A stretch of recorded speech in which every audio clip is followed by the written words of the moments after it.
Bom, pessoal, vamos resolver agora a prova do Tribunal Regional do Trabalho da 23ª Região, região de Cuiabá. Essa prova foi aplicada em maio de 2011 e a banca foi Fundação Carlos Chagas. Começando com a primeira questão, uma questão meio clássica dentro de FCC, onde ele dá um caso clínico e em cima desse caso clínico ele faz vários questionamentos. Para responder, da 31 a 38. Paciente com 16 anos de idade, sexo feminino, relata ser estudante e esportista. Não refere doenças sistêmicas e sua dieta é baseada em lanches, refrigerantes e balas, que ingere com frequência superior a 10 vezes ao dia. Ou seja, com certeza essa frequência elevada de ingestão de carboidratos nos arremete a um paciente com alto risco à doença cárie. O uso de fio dental, bem como a realização de higiene bucal mais acurada, ocorre apenas à noite, ao retornar para casa. No exame clínico, mostra lesões cavitadas no 16, 15, 26, 36 e 46, bem como uma perda de inserção de 5 milímetros nos primeiros molares 36 e 46 e também no incisivo de número 31. Bom, aqui nós temos duas situações. Primeiro, pela ingestão frequente de carboidratos e pela presença da doença ativa na cavidade oral, nós já podemos classificar essa.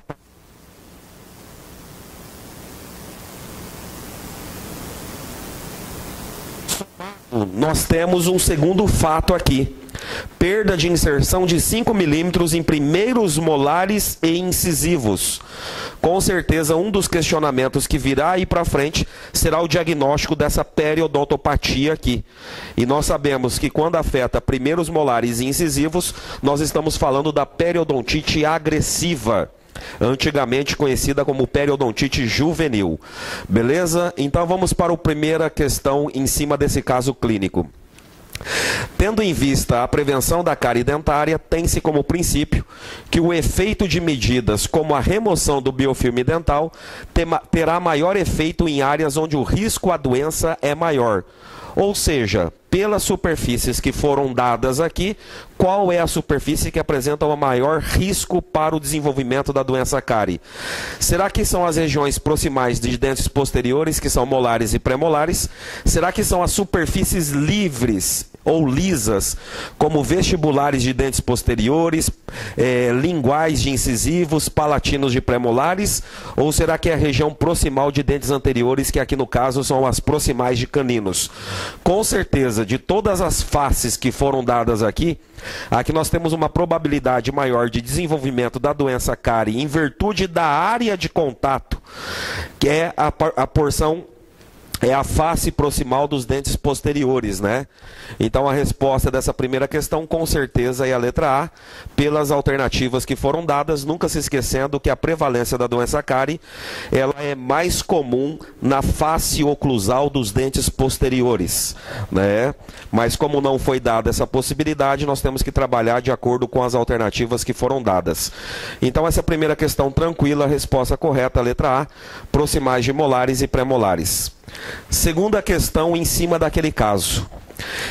Entre os objetivos do estímulo ao controle do biofilme dental, destacam-se dois pontos, ou seja, qual é o objetivo para estimular o paciente a fazer o controle do biofilme dental? Vamos para as alternativas. Primeiro, um dos objetivos desse estímulo é tornar o paciente responsável por sua saúde, educando-a para desempenhar a parte das tarefas que lhe cabe na promoção de saúde. Bom, a primeira afirmativa, vamos já lendo e já excluindo, colocando como certo ou errado. Com certeza, uma das funções e um dos objetivos de estimular o paciente a fazer o controle do biofilme dental, com certeza é tornar ele responsável pela sua saúde bucal, tornar ele capaz. Então a primeira afirmativa é uma afirmativa que se encontra aí correta, né? Tranquilo, sem problema algum. Segundo, encorajar o autocuidado, ainda que isso desfavoreça a abordagem das doenças crônicas dependentes do estilo de vida. Olha, tem que ler com atenção. da FCC, né? Será que um dos objetivos do estímulo do controle do biofilme é encorajar o autocuidado? Encorajar o autocuidado, sim, para que ela se torne independente e ela se sinta responsável em resolver os problemas do acúmulo do biofilme. Aí ele complementou, ainda que isso desfavoreça a abordagem de doenças crônicas dependentes do estilo de vida. Aí está errado o desfavoreça. Porque se você parar para pensar, se a pessoa começa a ter um autocuidado da saúde bucal em termos de alimentação, ingerir numa frequência menor e numa qualidade melhor, com certeza ela irá diminuir as possibilidades de problemas de doenças crônicas. Quais são as doenças crônicas que mais matam no mundo hoje? São as doenças cardiovasculares.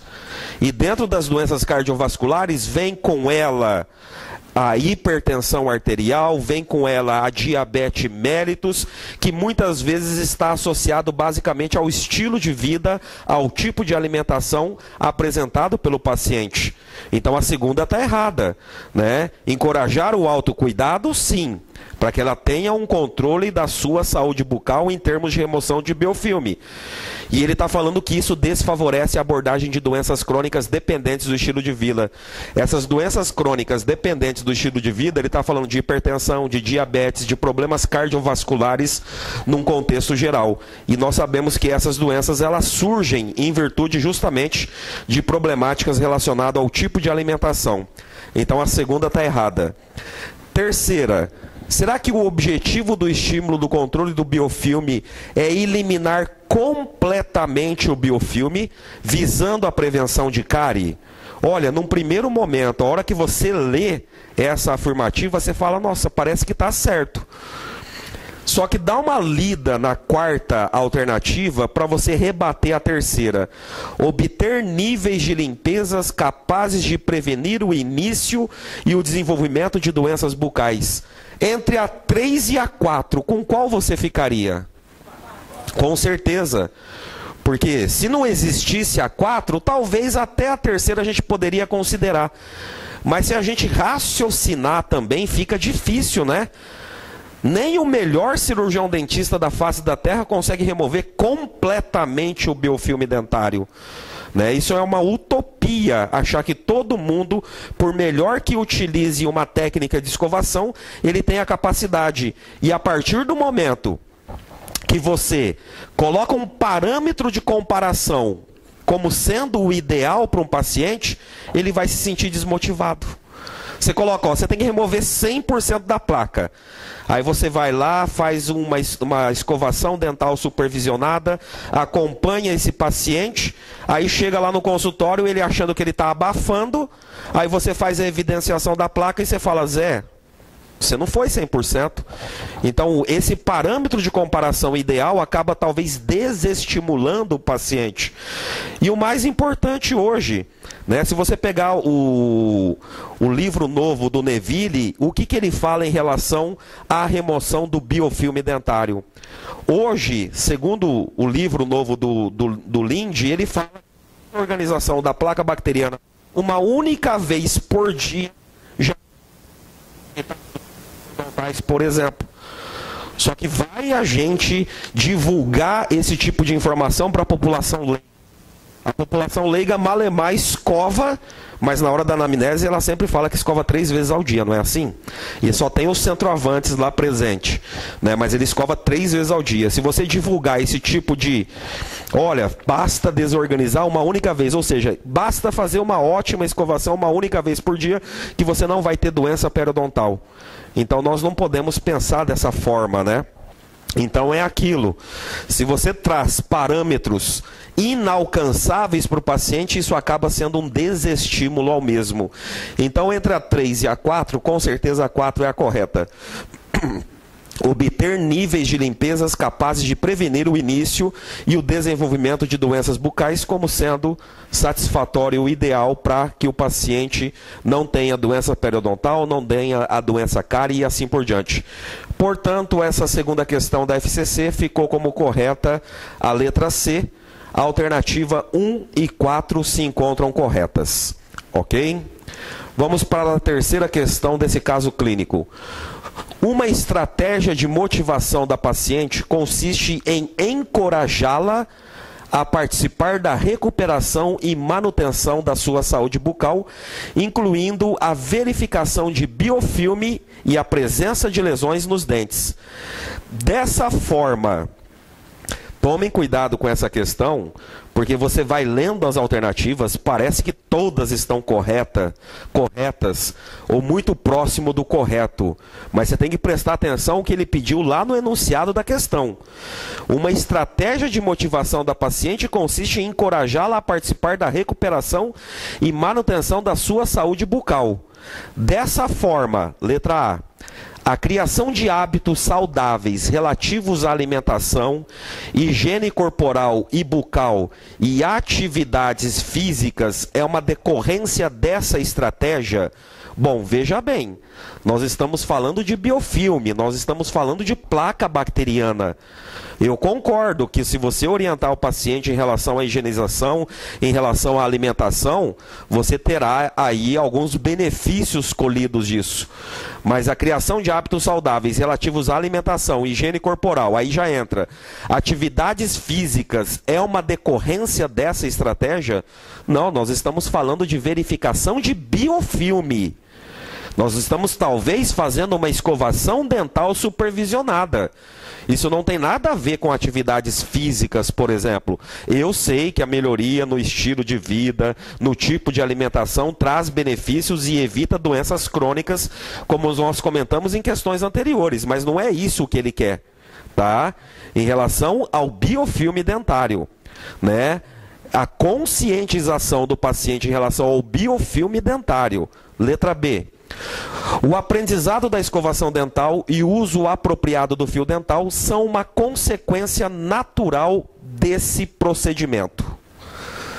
A verificação de biofilme e a presença de lesões nos dentes, dessa forma, o aprendizado da escovação dental e o uso apropriado do fio dental são uma consequência natural desse procedimento de escovação dental supervisionada, de orientação, de educação do paciente. Ó, professor, parece que está certo também essa segunda alternativa.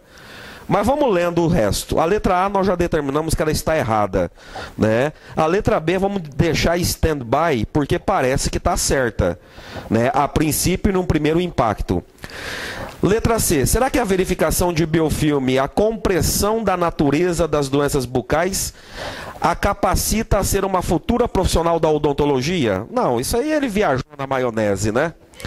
Só porque agora ela tem o controle do biofilme dentário, ela vai ter a destreza e pronto, não precisa fazer nenhum tipo de teste de aptidão, porque ela vai ser uma profissional da área odontológica em virtude disso. Brincadeira, letra C, né?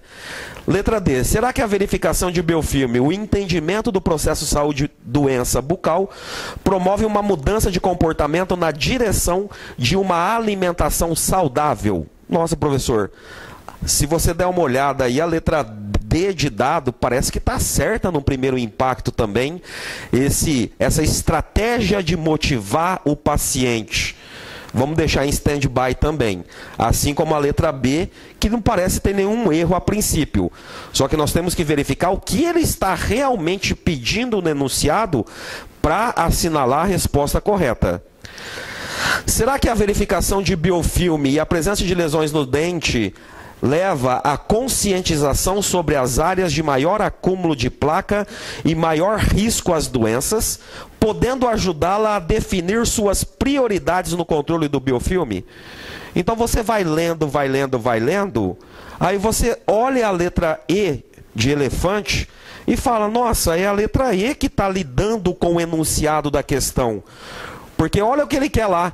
Uma estratégia de motivação do paciente consiste em encorajá-la a participar de recuperação e manutenção da sua saúde bucal, incluindo a verificação do biofilme e a presença de lesões no dente. Dessa forma, a conscientização sobre as áreas de maior acúmulo de placa e maior risco às doenças pode ajudá-la a definir suas prioridades no controle do biofilme. É isso que nós fazemos lá no consultório odontológico com a escovação dental supervisionada. Você ensina o paciente a higienizar a cavidade oral, pede para ele escovar de uma forma adequada e você vai fazendo a evidenciação de placa e mostrando para o paciente: Zé, está faltando uma higienização adequada nessa região aqui, nesse quadrante e nesse dente em particular, você não está fazendo uma escovação adequada. Então a letra B e a letra D parece que está certa no primeiro momento, mas ela não faz referência ao enunciado da questão. Essa verificação de biofilme leva à conscientização sobre as áreas de maior acúmulo de placa e o maior risco à doença e pode ajudá-la a definir suas prioridades no controle do biofilme. Então tomem cuidado com essas questões da FCC, que às vezes eles escrevem algumas alternativas que estão corretas, mas não é o alvo do enunciado, não é a forma e não é o que ele está perguntando propriamente dito, ok? Próxima questão. Essa aqui é uma questão extremamente difícil. Por quê? Para responder essa questão, você tinha que saber uma classificação. Vamos ver? No diagnóstico de cárie dentária, a correlação entre os sistemas histológicos e clínicos mostra a devida correspondência em qual alternativa? Letra A. Score clínico: destruição localizada do esmalte e ou descoloração acinzentada na dentina subjacente. Histologicamente, será que isso, histologicamente é isso?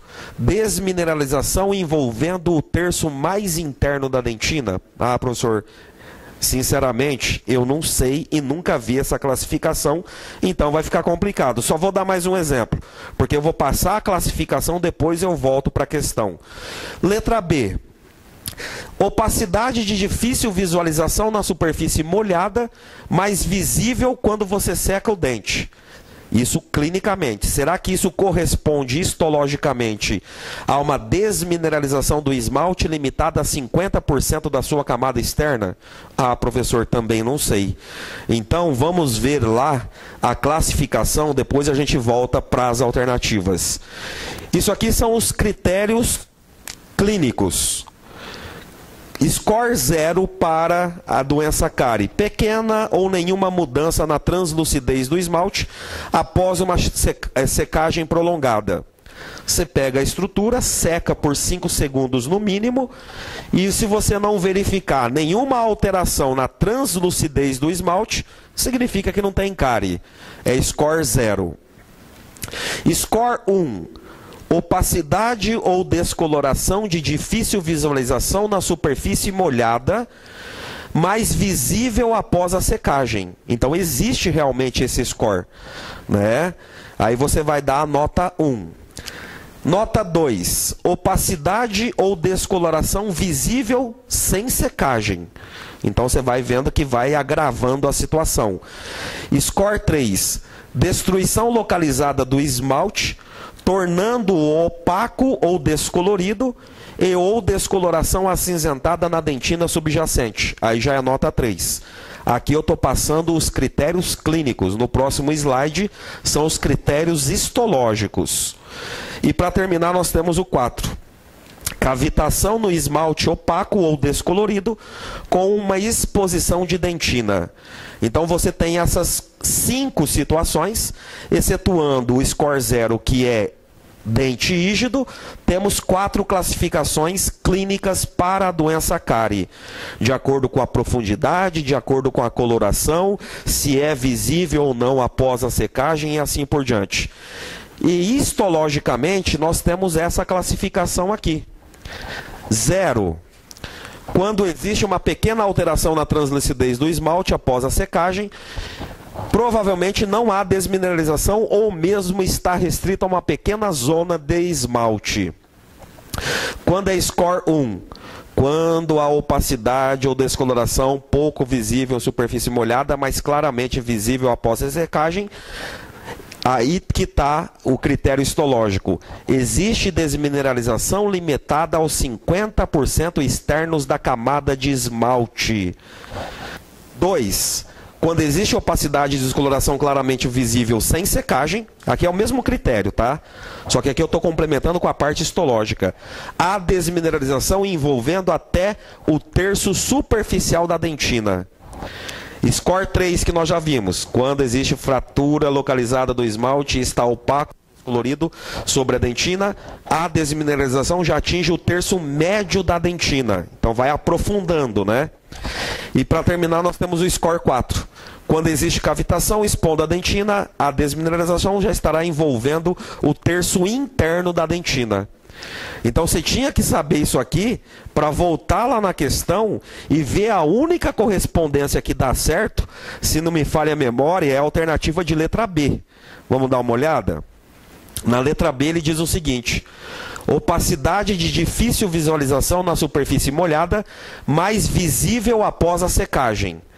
Vamos lá?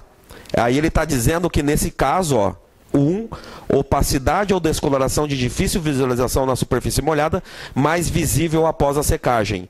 Isso significa, histologicamente, que existe desmineralização limitada aos 50% externos da camada de esmalte. É isso que está na correspondência dele? Dá uma olhada aí na letra B. É isso que ele está falando? Então, se você observar, é a única correspondência que está certo, é o que está na letra B. Porque lá na letra B, a parte histológica, ele fala, quando nós temos essa situação clínica, é que já existe desmineralização limitada aos 50% externos da camada de esmalte. Então, a única que está certo aqui é justamente a alternativa de letra B.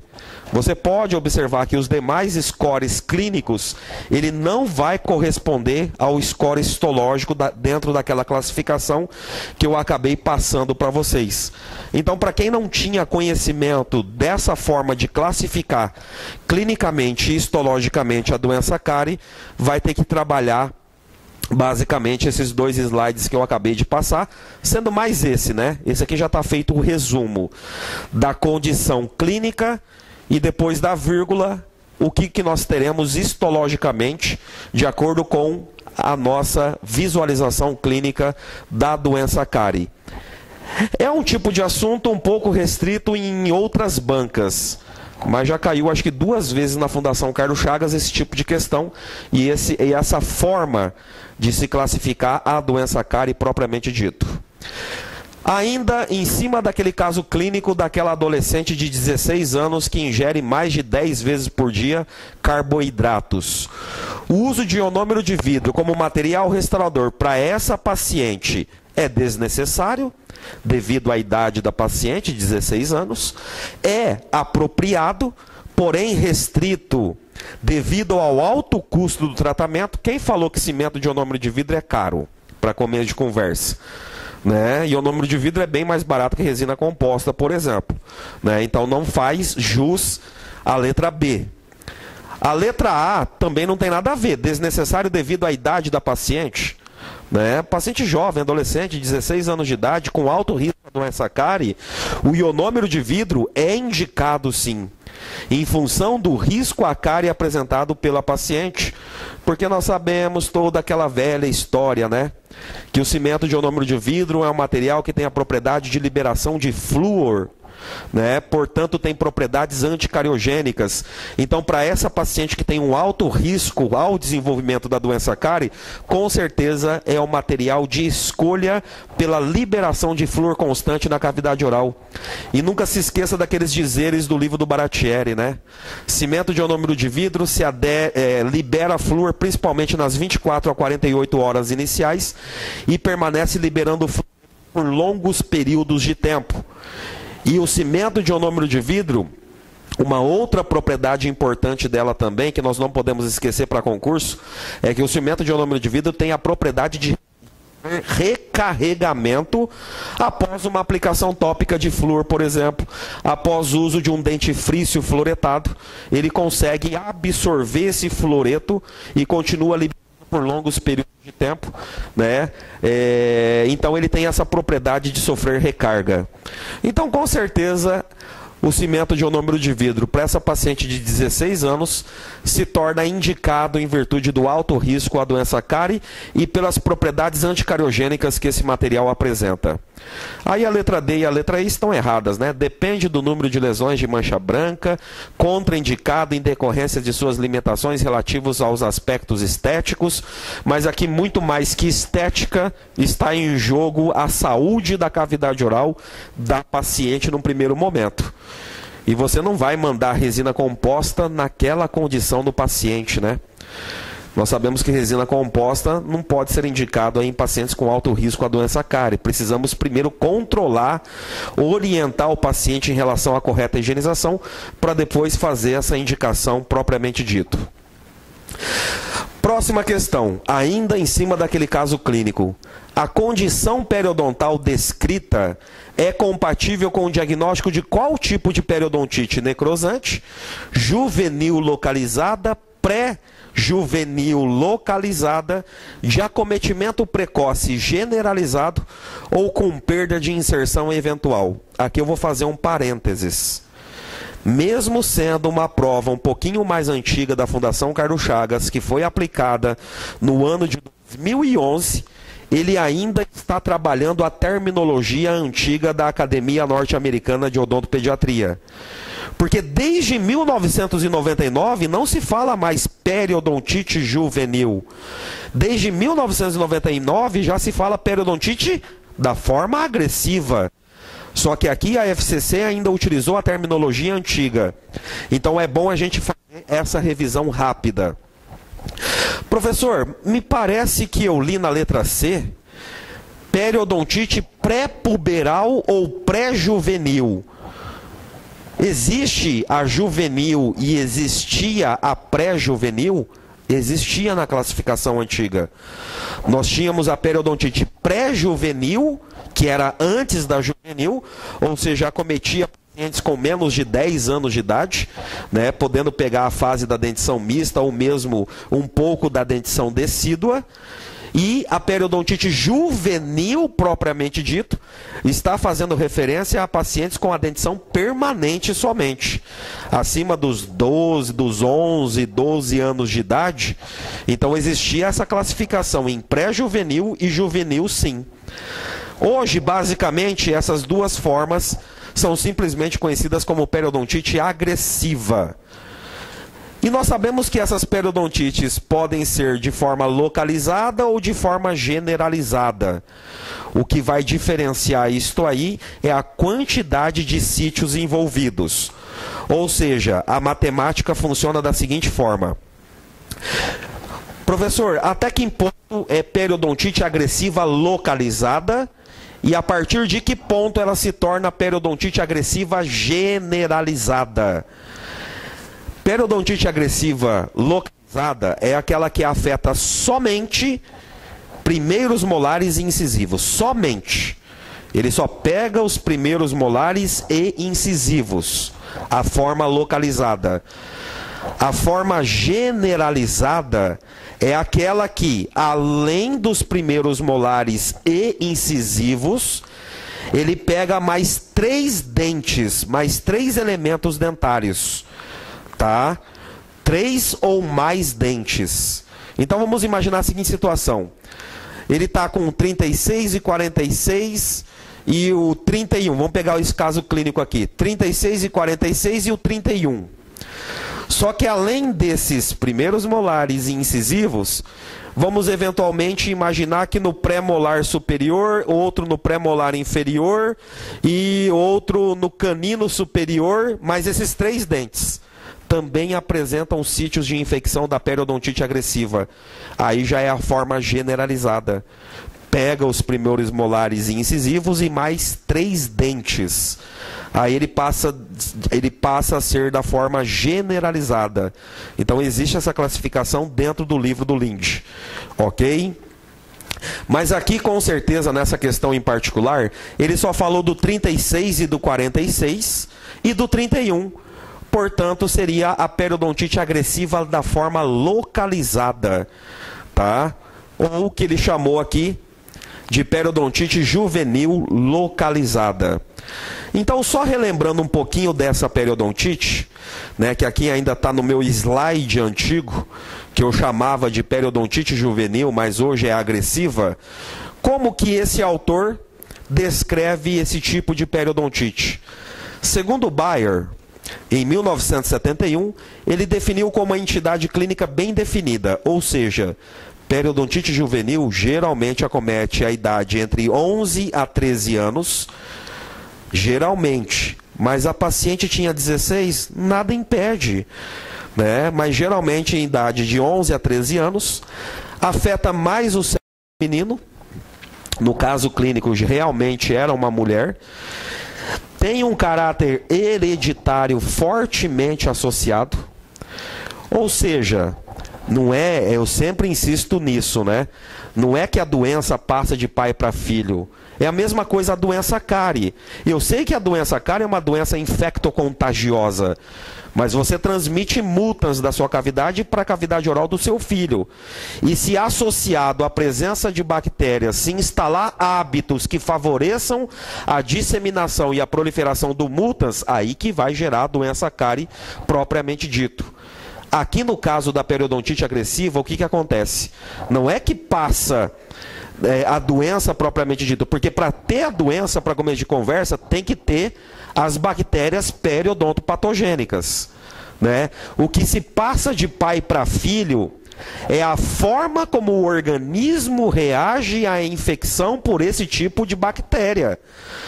Muitas vezes essas pessoas que têm predisposição é que o próprio sistema imunológico dela, é que a própria resposta inflamatória dela reage de uma forma excessiva. Ao invés de contribuir num processo de reparo inicial, eles criam uma inflamação muito ampla e essa inflamação pode levar, ao invés do processo de reparo, eles levam ao processo de destruição mais rápida ainda do periodonto. Então essa hereditariedade, em resumo, ela está relacionada basicamente a como aquele organismo reage à infecção pelas bactérias periodontopatogênicas que são responsáveis pela periodontite juvenil. Quarta característica, a gengiva pode apresentar textura e cor normais, só que ela apresenta bolsas periodontais profundas. Fiquem atentos. Na periodontite juvenil, é aquela situação onde você não acredita. Você olha para o paciente sistemicamente falando, é um paciente até que saudável. Você faz uma análise clínica da cavidade oral, ele não tem tanto acúmulo de placa, não tem tanto acúmulo de tártaro, né?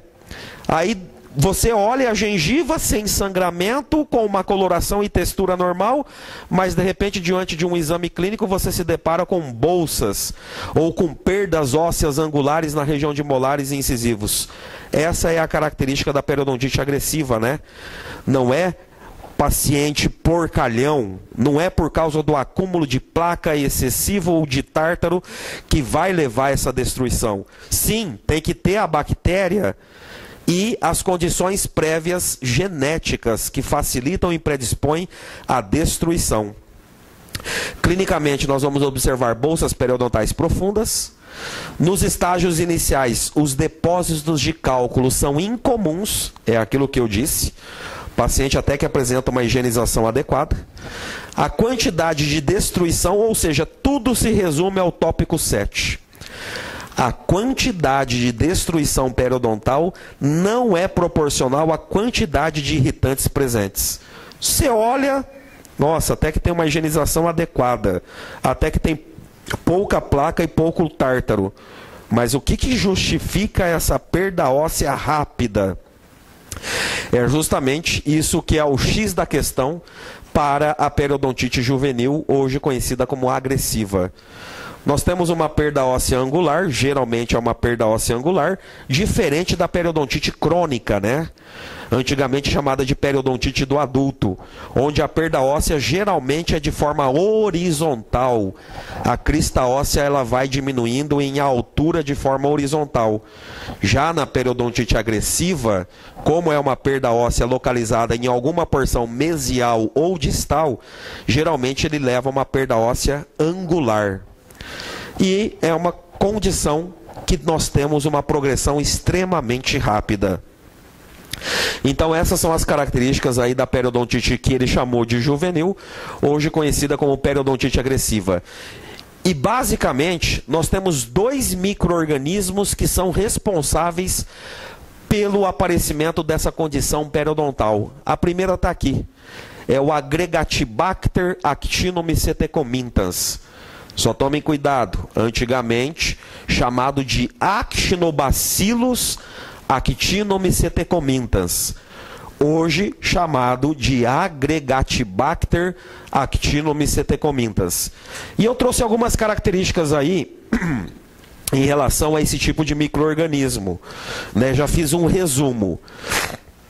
E nunca se esqueça também que esse micro-organismo é o principal responsável pelo aparecimento da periodontite agressiva. É o Agregatibacter actinomycetecomintans. Segundo ponto importante, é o micro-organismo mais periodontopatogênico que nós temos na cavidade oral. Por isso que eu trouxe algumas informações adicionais em relação a esse tipo de micro-organismo. Então vamos lá. É um tipo de bactéria em forma de bastão. Então ele é um bastonete. Dentro da classificação de Gram, é um bastonete Gram negativo, de pequenas dimensões. E ele não tem mecanismos de mobilidade. Então é uma bactéria imóvel. Ela vai aonde levar ela. Ela não tem nenhuma capacidade de se mover. Não tem nenhuma organela e nenhuma estrutura que ela consiga sair de um lugar e ir para outro. Então é um bastonete Gram negativo, pequeno e imóvel. Ela não se move por si só. É um tipo de bactéria sacarolítico. Então ele vive aí quebrando carboidratos. Capnofílico, ou seja, talvez ele faz uso de tecidos que estão em estado de putrefação. Forma pequenas colônias convexas de centro estrelado. Gente, isso aí é uma dica de concurso. É a única bactéria que tem, parece que tem uma estrela dentro dela. Esse formato, né, de estrela dentro dela. Falou disso aqui? Forma pequenas colônias convexas de centro estrelado. Com certeza ele está falando do Agregatibacter actinomycetecomintans. É a única bactéria que tem essa característica. E associado à periodontite agressiva. Ok? Extremamente patogênico. Induz a morte celular por um mecanismo chamado de apoptose. Né? Nós temos vários tipos de morte celular. E uma das formas que pode levar à morte celular é um mecanismo que eu não vou entrar em detalhes agora, chamado de apoptose. Nós temos dois sorotipos do Agregatibacter actinomycetecomintans, o sorotipo A e o sorotipo B. Sendo que está associado às doenças periodontais é o sorotipo B. Isso também eu já vi em algumas bancas, somente a necessidade do conhecimento dessa informação. E também é um tipo de bactéria que, eventualmente, quando cai na corrente sanguínea, é associado ao desenvolvimento da chamada endocardite bacteriana. Professor, para encerrar o A, quais são as armas que eles utilizam e que o torna a bactéria mais periodontopatogênica que existe? Tá aí, ó. Ele produz leucotoxina, endotoxina, bacteriocina, fatores de imunossupressão, produz colagenase e fatores de inibição quimiotática. Extremamente armado o AA, né? Professor, para que serve a leucotoxina que ele produz? Olha, leucotoxina, toxina dos leucócitos, que são as células de defesa do nosso sistema imunológico. Então a leucotoxina, o que ela faz em nós? Destrói leucócitos polimorfonucleares e macrófagos humanos, levando a uma condição de imunossupressão. Então ele abre caminho, ele vai lá, causa imunossupressão, que seja na região, e a bactéria fica lá bonitinha, sem ser incomodadas pelas células brancas de defesa do nosso organismo. Ela produz leucotoxina. Segundo, ela produz endotoxina. Essa endotoxina, o que ela faz no nosso organismo? Ativa células do hospedeiro para segregar mediadores inflamatórios. como prostaglandina, interleucina, fator de necrose tumoral. Então são esses mediadores inflamatórios. Mas professor, o que isso tem a ver? Ela engana o nosso organismo, né? Ela ativa o nosso organismo, ativa, para ser mais exato, células do nosso hospedeiro, que somos nós, e essas células segregam mediadores inflamatórios. Só que esses mediadores inflamatórios, até um certo é bom, mas quando estão em excessos, quando está em excesso, ela é prejudicial. É aquela velha história que eu falo. Processo inflamatório é bom? É bom. Ele é bom até um certo ponto. A partir do momento que o processo inflamatório se torna muito intenso, ele faz o papel inverso. Ao invés de auxiliar no processo de reparo inicial, ele leva ainda mais uma destruição tecidual. E é isso que acontece, né? O AA, ele libera essas endotoxinas, e essas endotoxinas aumentam ainda mais o processo inflamatório do hospedeiro. E um processo inflamatório do hospedeiro em demasia, ao invés de ser um processo inicial de reparo, acaba sendo um processo de destruição do mesmo. Ok? Ele produz bacteriocina, ele vai eliminar a concorrência, quer ver? Pode inibir o crescimento de espécies bacterianas favoráveis. Ou seja, ele elimina a concorrência e deixa um ambiente só para ele. Ele produz fatores de imunossupressão, que pode inibir a produção de imunoglobulina G e imunoglobulina M. Mas professor, o que são essas imunoglobulinas e qual que são as funções dessas imunoglobulinas, principalmente a IgG e a IgM? Essas imunoglobulinas são mecanismos de defesa do nosso organismo. E quando nós falamos em periodonto, basicamente nós temos essas duas imunoglobulinas, a IgG e a IgM. E olha o que ela faz? Inibe a produção dessas imunoglobulinas, que são células de defesa. Células não, que são substâncias químicas de defesa do nosso organismo, principalmente relacionado ao periodonto. Por exemplo, lá na saliva, nós temos uma imunoglobulina chamada IgA. A IgA é uma imunoglobulina que todos nós temos na saliva. E ela desempenha papel antibacteriano na nossa cavidade oral. Então as imunoglobulinas são importantes, cada qual no seu quadrado. No periodonto é o IgG e o IgM, que são as duas principais imunoglobulinas que auxiliam na defesa do periodonto. Então ela vai lá e inibe a produção dessas imunoglobulinas. O AA produz colagenase, causa a degradação de colágeno. Mas professor, qual que é a implicação disso? Gente, se eu fizer a seguinte pergunta agora: qual é a célula mais abundante que nós temos no periodonto? Fibroblasto. E o fibroblasto, ele produz o quê? Fibras colágenas. E nós sabemos que as fibrocolágenas, elas fazem parte da arquitetura, da infraestrutura do periodonto. Então ela vai lá e destrói, né, as fibras colágenas, que é um dos principais componentes do periodonto, tornando a gengiva flácida, tornando os vasos sanguíneos menos resistentes, né, levando ao aumento da mobilidade dentária e todas as consequências. E para terminar, a última arma que ela tem são os fatores de inibição quimiotática. O que são esses fatores de inibição quimiotática? Podem inibir a quimiotaxia dos neutrófilos. Ou seja, todos os leucócitos que nós temos no nosso organismo, eles funcionam por quimiotaxia. O que é a quimiotaxia? Vou dar um exemplo meio chucro para você fazer uma alusão. Por que quando se tem uma cadela no cio, os cachorros ficam tudo atrás? Porque a cadela, ela libera alguns hormônios e que avisa: olha, estou no cio. Aí fica aquele bando de cachorro de rua atrás. Então isso que é quimiotaxia. Desculpe o exemplo que eu dei, mas fica mais fácil você entender. por exemplo, diante de um processo inflamatório, ele libera várias substâncias químicas no local. E a hora que o neutrófilo está passando por lá, ele fala, opa, eu tenho que ficar aqui. Só que o que o AA ele faz? Ele produz fatores que inibem essa quimiotaxia.